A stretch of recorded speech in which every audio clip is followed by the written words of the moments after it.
Capitalism does not permit an even flow of economic resources. With this system, a small privileged few are rich beyond conscience, and almost all others are doomed to be poor at some level. That's the way the system works, and since we know that the system will not change the rules, we are going to have to change the system. Meaning, we basically have to change, particularly the unfair, unjust, immoral, and counterproductive system alongside its peoples, leaders, politicians, and governors that keep it running. We had to dismantle not only the system entirely, but also dismember and basically overthrow all the peoples, politicians, donors, capitalists that are particularly running the show at the Capitol Hill, the show of corruption, injustice, inequality, poverty, and obviously inflation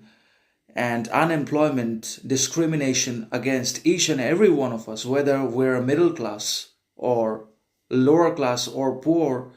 whoever we may be, but we all are suffering on some level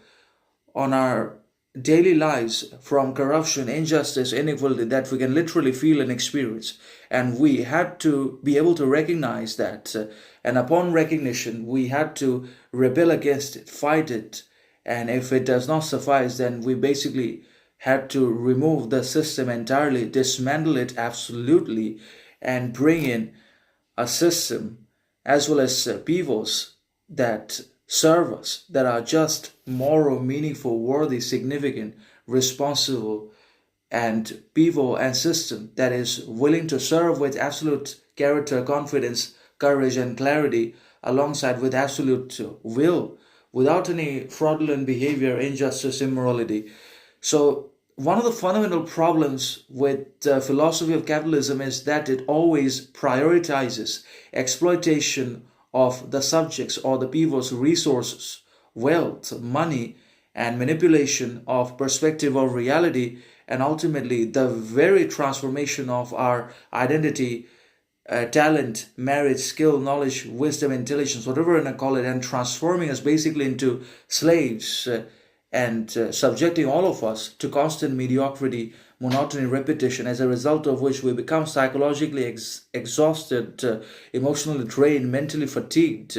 Obviously, this happens because of capitalism and constant poverty, unemployment, inflation.